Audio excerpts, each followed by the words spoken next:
Olá pessoal, estamos de volta e no vídeo de hoje eu estava dando uma garimpada aqui na estante e resolvi resgatar para vocês alguns livros cujas temáticas são extremamente importantes.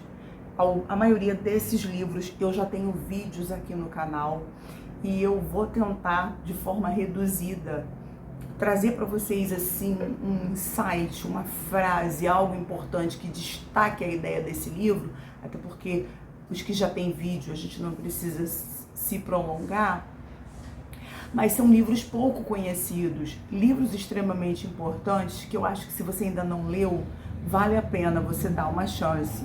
E eu quero começar falando com vocês da Natalia Ginzburg, As Pequenas Virtudes. Nós temos aqui uma escritora oriunda de uma família judia, nasceu em Palermo. Ela e toda a sua família, eles eram integrantes da resistência antifascista. Nós temos aqui uma escritora uma figura fundamental, extremamente importante na literatura italiana. Ela foi tradutora de Proust. Ela tem um primeiro marido, o Leone, que é sequestrado, torturado e assassinado pelos nazistas em 1944 em uma prisão romana. Então a gente tem um livro curto, dividido em duas partes, uma espécie de autobiografia com ensaios, crônicas, enfim, ela mistura um pouco aqui os seus textos, mas ela consegue construir um fio da meada.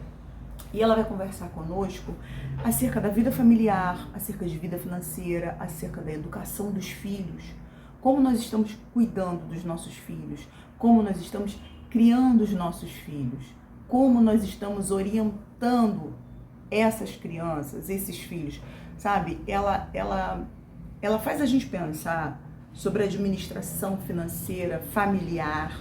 Ela vai contar pra gente um pouco, porque ela se casa posteriormente, então ela vai contar pra gente um pouco desse casamento com um homem narcisista, um homem egoísta, indiferente. E ela vai fazer a gente refletir sobre uma famosa frase, que inclusive ela vai com outras palavras citar aqui, aquele clichê, eu era feliz e não sabia. Pois é, e ela vai trazer pra gente um pouco das suas memórias desse período, do medo, da questão de fugir, porque ela é de uma família judia, então nós temos aqui o contexto dos nazistas, Segunda Guerra Mundial, as grandes guerras. Então ela vai falar dessa questão da família, do medo de ver o marido ser sequestrado, de não ter mais notícias e posteriormente descobrir o que aconteceu. E ela vai falar com a gente acerca dos valores da vida, valores familiares, como nós apresentamos a vida para os nossos filhos. Enfim, gente, é um livro incrível, maravilhoso, e eu acho que essas questões sobre relacionamento familiar, relacionamento pais e filhos, questões financeiras, sabe? Essas memórias, elas precisam ser resgatadas, e é um livro que, se você ainda não leu, quer conhecer a Natália, tá aqui uma excelente porta de entrada. O próximo é o Ray Bradbury com seu Fahrenheit 451. Tem um vídeo bem antiguinho aqui também no canal. E o Ray, ele aqui nesse livro, ele vai trazer pra gente aquela famosa sociedade onde os bombeiros, né, o corpo de bombeiros ateia fogo às bibliotecas, porque quem tem livros em casa é considerado uma pessoa perigosa. Aí tem uma personagem aqui que ela vai dizer assim, um dia eu tava parada, pensando, refletindo, ou outro dia eu tava conversando, e de repente eu comecei a perceber pessoas me olhando esquisito, porque não podia conversar, não podia pensar na vida, porque isso era considerado perigoso.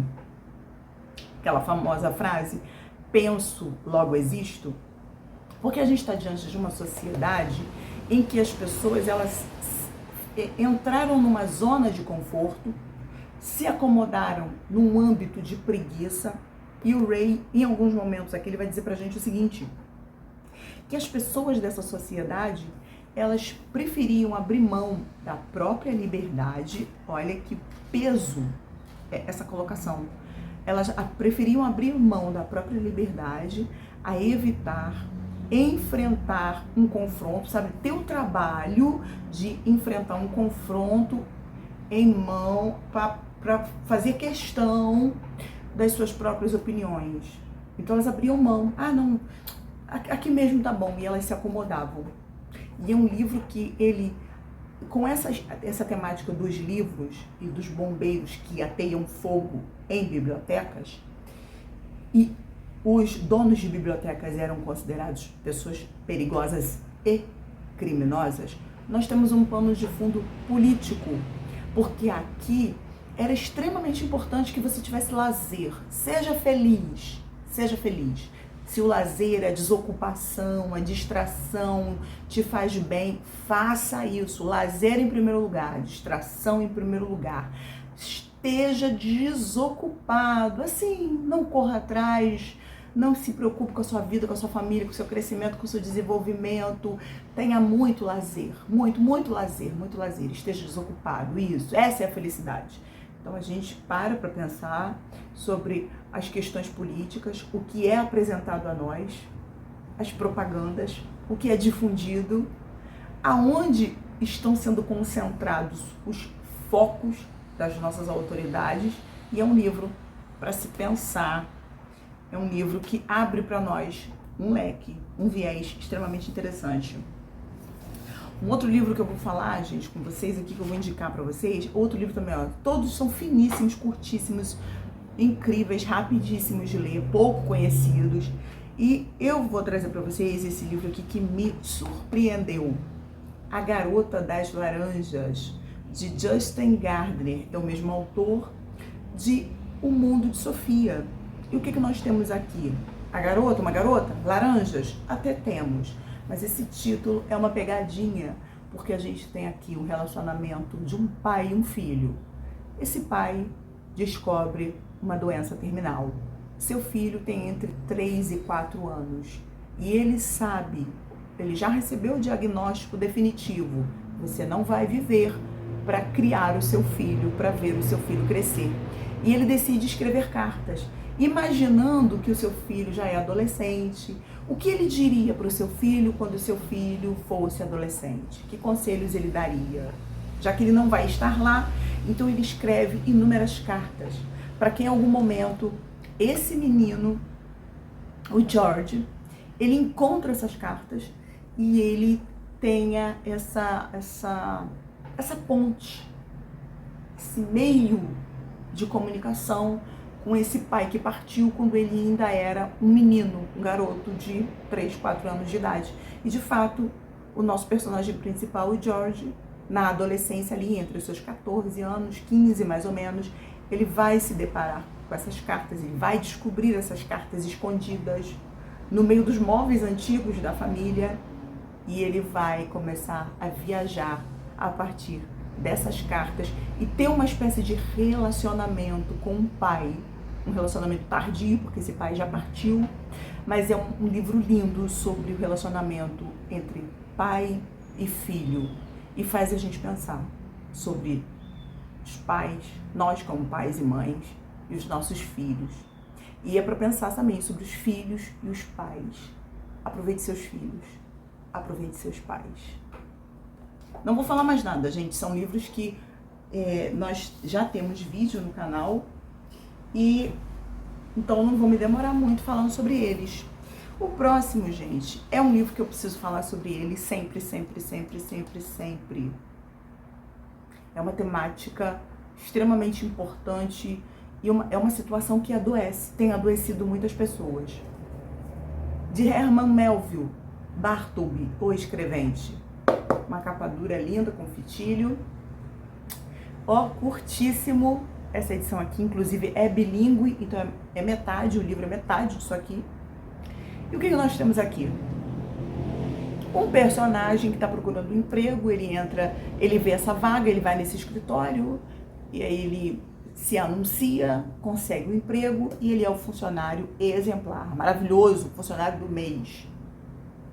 E ele tá ali cumprindo o seu papel, ele é o funcionário. E ele já recebe uma ordem: Bartleby, faça isso aqui, eu preciso que você redigir esses documentos, fazer umas cópias, colocar algumas coisas no correio, etc. E ele vira pro seu patrão e diz assim: prefiro não. E daí pra frente, ele prefere não. Todas as ordens, pedidos, tudo que lhe é solicitado a fazer, ele decidiu. Ele prefere não. E nas entrelinhas dessa história, sem grandes reviravoltas, porque a reviravolta aqui é essa, eu prefiro não, nós temos um personagem, se você ler atentamente nas entrelinhas, analisando, você vai perceber um personagem traumatizado, sobrecarregado, doente emocional, que inclusive ao final nós temos uma sugestão aqui de algo que ele atenta contra a própria vida, porque ele está sobrecarregado, ao ponto de desistir da própria existência e desistir de agradar os outros.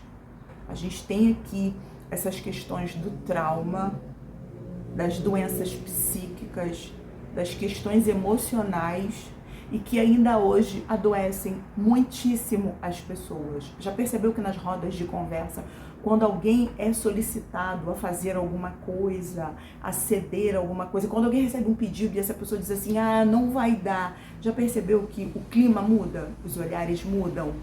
Isso precisa ser normalizado. Você não é obrigado a dizer sim sempre. Você não é obrigado a estar disponível sempre, a ser solícito, a querer ir a todos os lugares, estar com todas as pessoas. Ninguém é obrigado a nada. E eu preciso falar desse livro sempre com vocês, porque isso é uma questão muito atual e adoecedora. Normalizem o não. O não já é uma explicação, o não já é um motivo. O próximo, gente, que livro maravilhoso. Gente, acho que eu nunca vi ninguém aqui no YouTube falar desse livro. De Rafael Enzel, Viva como se estivesse de partida. Nós temos aqui, finíssimo. Esse aqui é o autor. Ele faleceu depois de publicar esse livro, acho que um ano e meio depois. Ele teve um mal súbito, salvo engano, e ele faleceu. Mas aqui nós temos o subtítulo: um relato otimista e emocionante do jornalista que sobreviveu à tragédia da Chapecoense. Então nós temos o relato da Chapecoense, aquele acidente de avião, né? E ele sobreviveu. Só que nós temos aqui, ele mesmo vai falar isso, sobre a sua própria vida, sobre a sua própria história, perspectiva.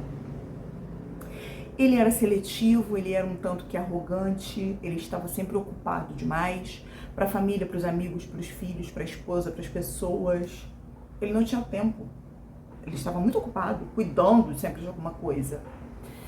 E esse livro aqui, ele quando ele acorda no meio da tragédia e ele vê companheiros falecidos ao seu lado, ali no meio dos destroços, e ele percebe, eu sobrevivi, eu tive uma chance, ele decide escrever esse livro como uma espécie de alerta. Nós precisamos olhar as pessoas nos olhos, dar um sorriso, dar bom dia, um abraço, dizer eu te amo mais vezes para o cônjuge, para o pai, para a mãe, para o filho, para os amigos, para os vizinhos, sentar, conversar, rir, tomar um café. Nós precisamos reservar tempo para isso.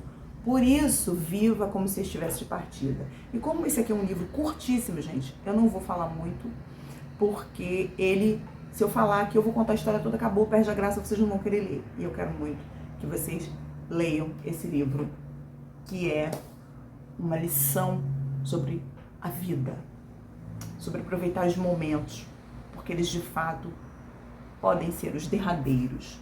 O próximo livro que eu quero trazer para vocês é um livro com uma temática extremamente importante, e essa temática está nas entrelinhas. Por que eu digo que é importante? porque hoje nós estamos inseridos em um contexto onde é muito importante publicar, postar fotos, stories, aonde você está, o que você está comendo, o que você está fazendo. Fui ao shopping, estou no trânsito, estou tomando sorvete. Você tem que estar conectado, você tem que estar antenado. E é necessário você estar inserido nesse mundo das conexões e não se reserva tempo para o mais importante, que são os relacionamentos, que é a questão de criar memórias. As memórias não se criam numa foto que é postada. As memórias se criam naquilo que é vivenciado e guardado num lugar onde nunca ninguém poderá roubar ou tirar. São os relacionamentos, são os pequenos momentos, é a convivência dentro de casa. E a gente está perdendo isso. De memórias nos fazemos de Violante Saramago, a filha do José Saramago. Gente, que livro interessantíssimo. Nós temos aqui uma mulher valente, ela era militante, tá, gente? Ela foi dirigente da luta estudantil contra a ditadura e a guerra colonial. Por conta disso, ela foi presa em maio de 1973, passou 3 meses cumprindo prisão em Caxias. A gente tem aqui uma mulher que foi deputada, já foi vereadora. A gente tem uma mulher escritora, crítica literária. E a gente tem aqui essa mulher resgatando, através de seus registros, através de fotos, porque nós temos aqui algumas fotos, a convivência com o Saramago, homem, esposo, pai e cidadão. A pessoa que ia no restaurante, a pessoa que dava entrevistas, que era convidado para ir aos lugares, como ele reagia aos prêmios, as circunstâncias que ele viveu. A mãe, ela vai trazer pra gente um retrato, um perfil da própria mãe, a esposa, a pessoa que por um período da própria vida ela se anulou para cuidar da família. Enfim, a gente tem um livro que resgata a importância do que de fato importa. Porque não são as fotos que a gente posta, não são os stories, não é o tempo que a gente leva conectado que importa. É o tempo de qualidade que a gente dedica às pessoas que a gente ama. E através desse livro aqui, curtíssimo, de memórias nos fazemos, que a Violante, ela vai nos ensinar a importância de se preservar e construir memórias. Não vou falar muito mais não, gente. Tem vídeo no canal e eu vou deixar vocês com esse gostinho aí. É um livro incrível, maravilhoso. Eu ainda não vi ninguém falando sobre esse livro aqui no YouTube, então dei uma chance. O próximo livro que eu quero trazer para vocês traz pra gente uma lição sobre se estar aberto e disposto a aprender. Ah, mas eu já tenho diploma, eu sou formado em alguma coisa, eu já viajei, eu já fui para fora do Brasil. Esteja disposto e aberto a aprender. As grandes lições da vida vêm dos lugares mais improváveis. Pensa numa escritora, numa pessoa formada em medicina, metida, arrogante, prepotente, que se achava dona da verdade e que de repente acorda para a realidade. Sua vida dá um salto, porque ela reconhece que não sabia de nada e que estava aprendendo de verdade o que era a sua profissão, aonde ela estava atuando. Da Júlia Rocha, Pacientes que Curam, o cotidiano de uma médica do SUS. Ela passou 10 anos atuando como médica do SUS em algumas comunidades. E ela vai deixar registrado aqui nesse livro esses 10 anos de experiência. E ela vai dizer, eu pensava que eu sabia, mas eu não sabia nada. Eu era arrogante, eu era prepotente. E convivendo com essas pessoas que precisavam do atendimento do SUS, que nós sabemos muito bem como é. Ela disse, eu aprendi medicina, eu aprendi o que é a vida, eu aprendi o que é viver. Gente, eu não vou me aprofundar também aqui, porque a gente tem vídeo. Mas pensa em um livro que é um soco na boca do estômago, que é um tapa na cara, que faz a gente repensar tudo que a gente sabe, tudo que a gente acha que sabe sobre a vida, sobre as pessoas. Incrível, maravilhoso.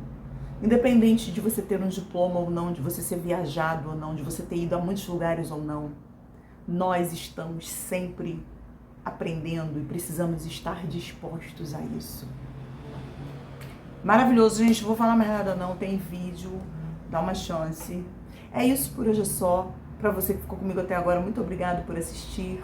Curta, comenta, compartilha, se inscreve no canal, compra usando os meus links associados da Amazon. Até o próximo vídeo e viva a vida!